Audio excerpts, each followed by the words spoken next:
Hi everybody, my name is Crystal. I'm the president and founder of ManyPaws. I just wanted to take a moment and introduce myself and tell you a little bit about ManyPaws Animal Rescue. One of the questions I get asked a lot is, in my position at ManyPaws, if that's my only job, and the answer is absolutely not. In order to support my crazy habit of animals, I have to have a full-time job in order to support my habits. We spend a lot on medical care because we are a rescue that kind of takes the misfits and the medical cases and the ones that just need a little more attention. So our rescue is based in Utah. It's foster based. We couldn't do what we do without our fosters, and for that also our volunteers. We have probably 25 total volunteers at ManyPaws, but we're always looking for more. So if there's anything that interests you, or you feel like you can spare any time and you're located in Utah, we're in like North and Central. We're in Utah and Salt Lake County. I'm based in Lehi, Utah. But if you are interested and available, you can look on our website, ManyPaws.org, and there's applications for foster, applications for volunteering, and we would love to get on a phone call with you. In my personal home, I have 4 dogs. So I have Indy, Luna, who are 2 golden retrievers. I have the rescue Jameson, who's from Texas, that we flew out there and drove back with him, that we got from Powerful Rescue. And then we have Oso, who is our cute little, he was our first foster ever, and he had some, let's just say he took a little extra time and attention. And, you know, after we had him for a year, we just thought it was just time to adopt him. Lorelei has been in our rescue for almost a year, and we would love to find her a home. So if you're looking for the perfect dog, reach out. She barely sheds. She's a cuddler. This is Indy, my first dog. She's my baby. This is Luna, the second dog of the group, the little psychopath. You know, the first dog, like the first kid, if they're so good, they make you want to have a second one. And then the second one's like a psycho. That's the perfect equivalent of these two. Jameson is this guy over here. So he's actually special needs. He's got a little bit of a skull deformity and he has seizures. Hi, Jameson. Hi, buddy. And then Oso is the foster fail. Oh, there he is. Siéntate. Bueno. Bueno. Good job, buddy. Good job. And Lorelei's the dog that just came up and licked. Lorelei. Lorelei, Lorelei, Lorelei. Yeah.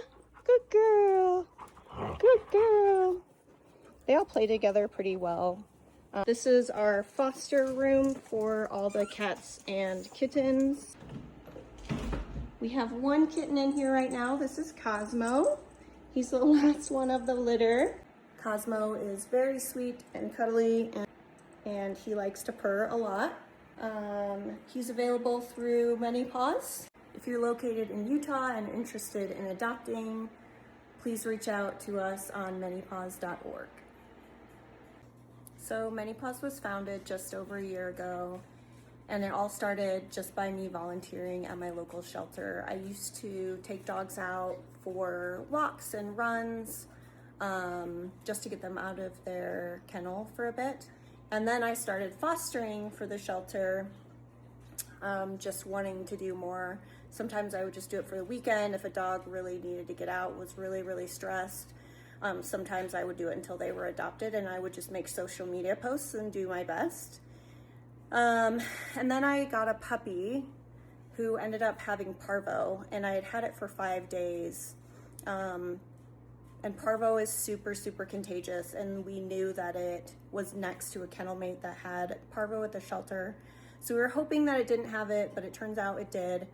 And at the shelter, it's just so, so contagious, and it's so expensive to treat. that if I took the puppy back, they would have had to put it down. It's just kind of what they have to do to manage the disease. And I'd had the puppy, like I said, for 5 days. We put our credit card down and just said whatever it takes.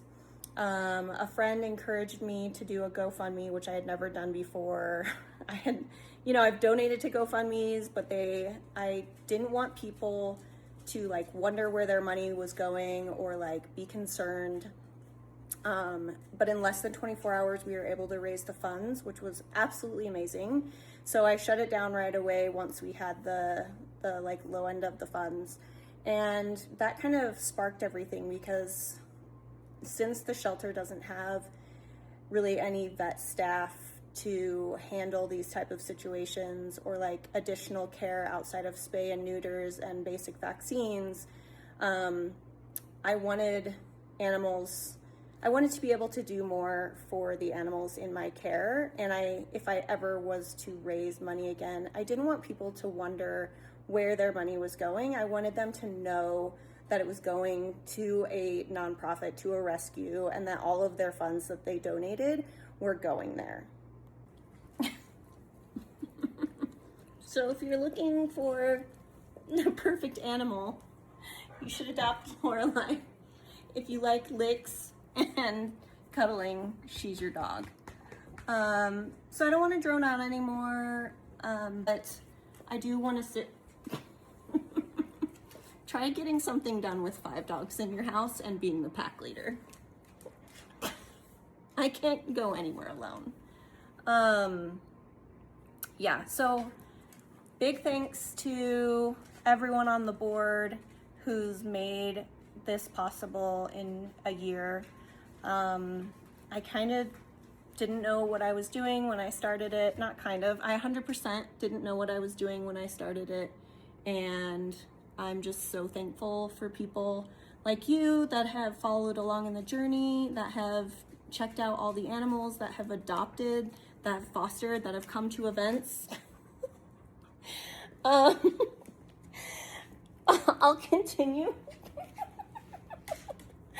I'll continue posting content with all of our animals, and if there's something more that you'd like to see, or a particular animal you'd like us to highlight that we missed out on potentially, please let us know. Jameson says hello.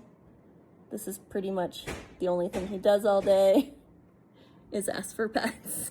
Anyway, it's been a pleasure. Hopefully this wasn't too boring for you guys, and we're gonna introduce the rest of the board members and do like a little story on each of them as well.